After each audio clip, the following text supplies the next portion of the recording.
Hey everyone, I'm going to be walking you through how I practice. I have an upcoming concert you might have already seen or might be interested in seeing on April 10th. And so I have some music that I'm preparing for that. And actually, some of it's going to be the standard repertoire that you might hear from other major piano players. So the first one that I'm going to be working on with you is going to be from Chopin's Revolutionary Etude. And that thing is incredibly difficult. It's specifically actually, so etudes are studies, musical studies. They're not necessarily performance pieces, but it was kind of the trend of Chopin's time to you write all these etudes of every single major and every single minor mode. Major, the happy sound, and the minor sounds, the angry sounds. And so they wrote songs for every single key, major and minor, of their time.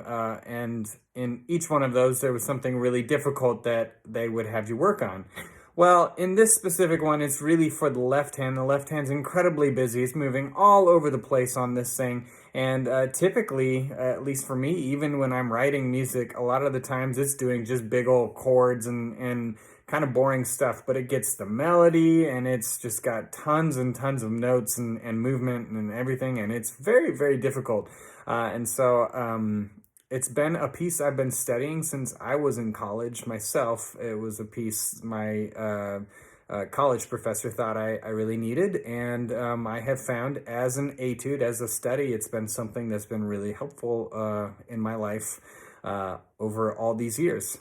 So that's what we're going to get started with today. I'm just going to show you some of the practice habits I have to try and get that up to a performance type sound.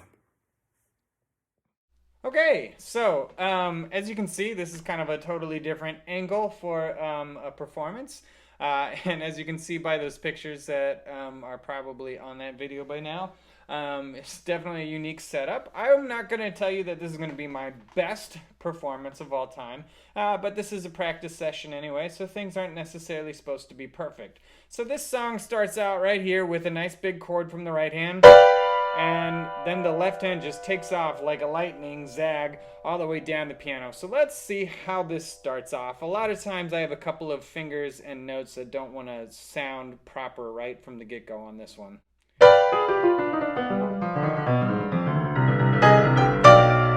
right, so I don't know if you could hear that, but it was right here. Every time I did that, the hands were just a little bit jumbled.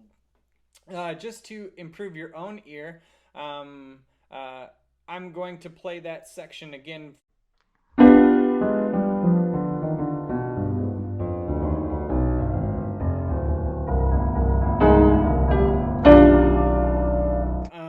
What I'm going to be looking for now is how to fix that, because that can be a little bit annoying, and it's actually audible for those that know how to hear it, which now you do, right? So here we go again. So I have to figure out which fingers I'm using, and if I look at, I'm actually looking at my music here. On the top it has fingers written in for me. I go from thumbs are number 1, 2, tall fingers are 3, 4 are your ring fingers, and pinkies are 5. So I'm starting with finger 2 here, and I go 2, 1, 2, no big deal. And then I go from finger 4 to 3 and back to 1 here. It's a huge, fast move, right? And that can be really hard to catch. It's a little bit easier right now. I'm starting to catch it a little bit better just by playing that a couple of times. But most likely if I do this again and I extend it down here, I can already feel it. I don't have the feeling for it down there. So there's a couple of ways to practice that. The very first thing that's really useful when it's not firing the way I want it to is actually just switch to everything staccato, where you just play everything really short, almost like you're touching a hot stove repeatedly, because people like me just don't learn lessons very fast. So we're gonna play hot piano right here.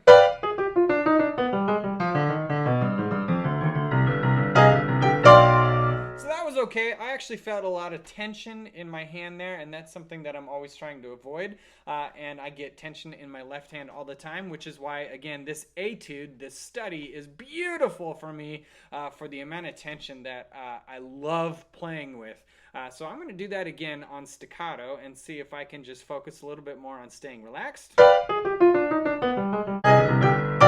All right. Now, because I'm such a good pianist, I can actually already tell what another issue of mine is. When I'm trying to play at this fast speed, I don't have all this control down.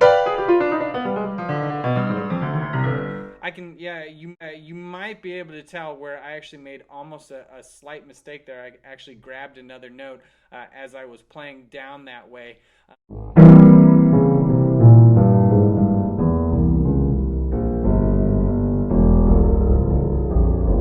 Again, like in general, it's not a big deal, but as we're practicing, these are things that you're trying to avoid, because if you're not getting rid of them now, they keep showing up, and they show up more and more in weirder and weirder places. So another thing that is really, really fun to do, these are all really straight, right? But we can change that rhythm here and just practice different rhythms with these notes. It really actually helps the firing of the synapses of our brain and how it all works with what your brain is trying to tell your fingers what to do. So again, I'm going to switch up my rhythm here. You can do almost the thing. But the two best ones to do is this swing style, bum ba dum ba dum ba dum ba dum, or the verse of that, da da da da da da da, and that's another really great one. So I'm going to do that one.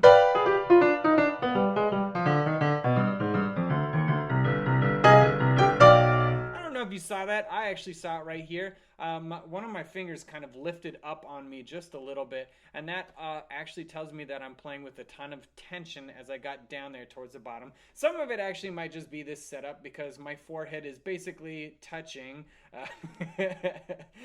my forehead is basically touching the stand that's got this camera on there. So I'm gonna start about halfway through. Yeah. Good. All right, so we're going to take this back, do this whole thing again. All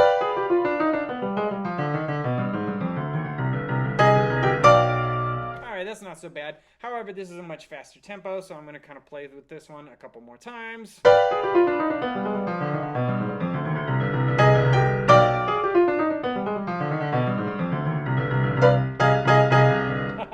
I forgot my right hand. Okay, so we're going to do another spot here. This is a ton of chromaticism. Chromaticism happens to be whenever you go from one note to the very next note up or down. Obviously, we can skip notes. Like if I do a C scale here, scales, no matter what they are, all consist of the same pattern of how we use our chromaticism.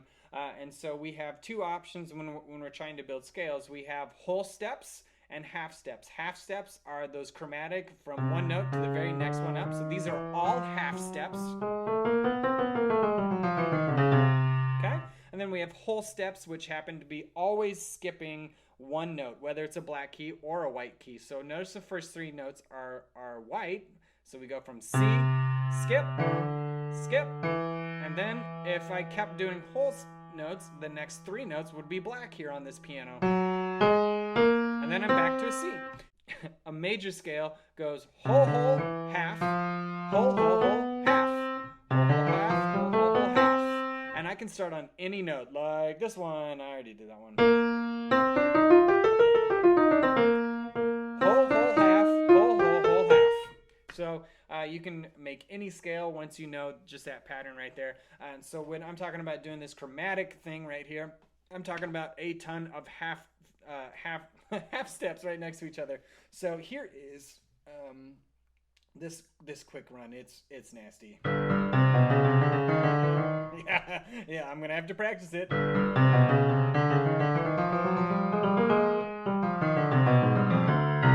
Yeah, that actually went worse than I expected, but yeah, that's okay. So I was actually practicing this specific spot earlier today, and I got it going pretty good. So another thing we can do is we can map our fingers out a little bit. This is one of my favorite tricks, but it sounds so weird because you're playing notes at the same time. So all of these are individual.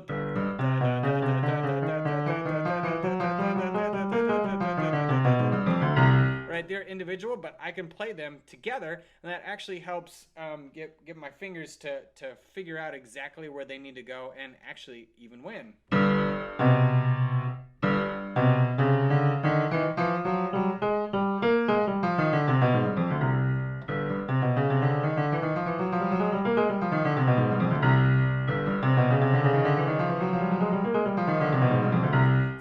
I only had to do that once. That's awesome. My brain actually remembered what I was doing this morning, which is nice to remember. So when I add in the right hand, this is really nasty. It comes in, it starts together, right? And then it plays the very final 16th note, which is a very fast note, and we're playing at a fast speed. All right, so getting that to line up with the left hand.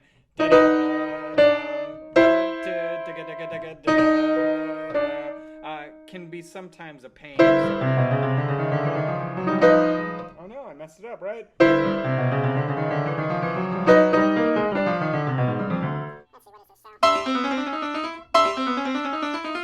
I remembered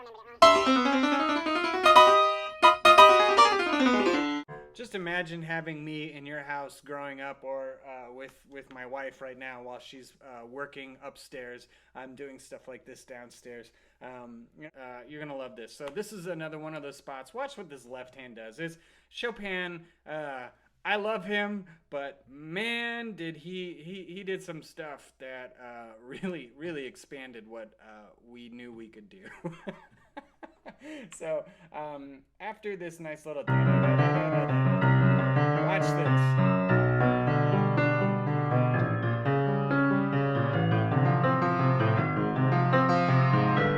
And then that's when I hit the chromatics right after that. So this is just a massive, and this is happening all really fast.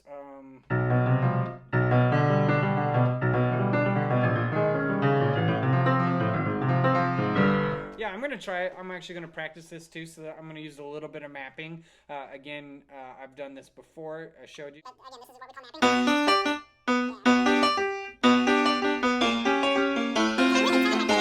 mapping.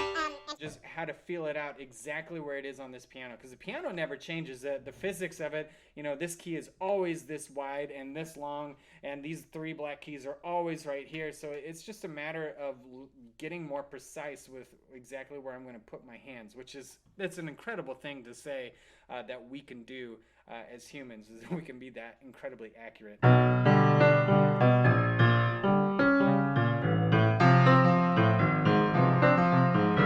So part of this process here is not always playing everything together. As you notice, some of the notes were alone and some of them were together. And that's kind of the cool thing, because I have to tell my hand, okay, so you're going to play these notes, and then the whole hand's just going to throw itself up there.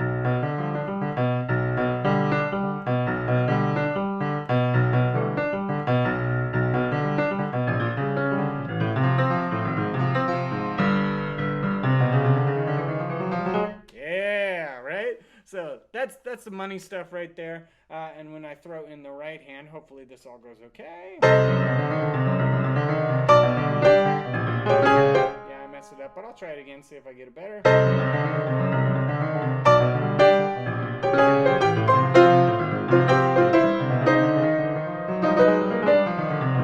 Yeah, so that chromaticism thing there, that's going to take a little bit more work.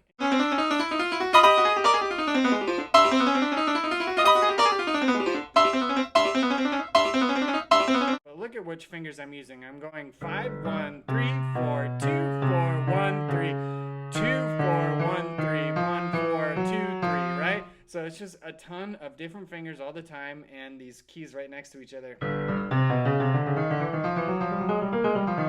not not even worried about finishing the pattern, because it seems like, for the most part, a lot of times we either struggle starting a pattern or ending a pattern. So practicing what you need to practice is more important than just running a whole phrase or a whole page or a whole song. Again, just being really specific about what we need to practice is incredibly important.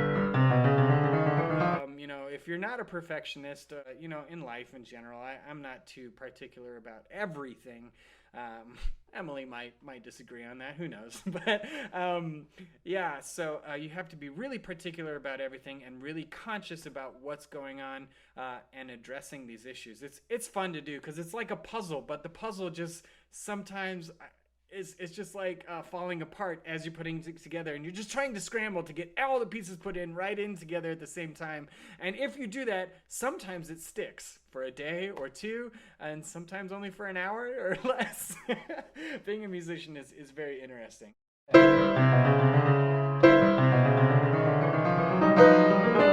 See, I've noticed, and I love telling my students about this. You practice this all the time, and you get that left hand by itself, you do the right hand by itself. Then you put them together, and it's like the brain just gets a little bit fuzzy, and it's like, wait, how did I do that? So I tried to do that full tempo. I'm probably a little too proud.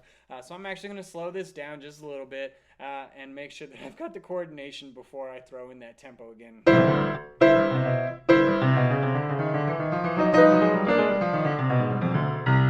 Yeah, very good. I'm just going to play through the rest of this page for you.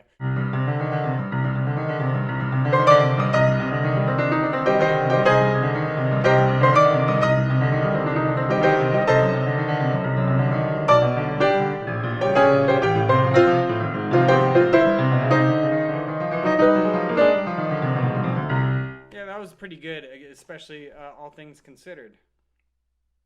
So there you have it. That's just a little bit of my practice sessions when I'm working on stuff that is incredibly difficult. I hope you enjoyed some of that. I hope you could learn some of the stuff. I'll probably be doing some more of that stuff in the future. Just showing you every song's a little bit different in their challenges and how you have to practice things. It's just a ton of problem solving. And it's something I like to do, and I know people do like to see how stuff works. So yeah, I hope you enjoyed this. Like it or post at the bottom and see this song in action on the concert April 10th. If you haven't already bought a ticket, you still can. All right, you guys take care. Bye.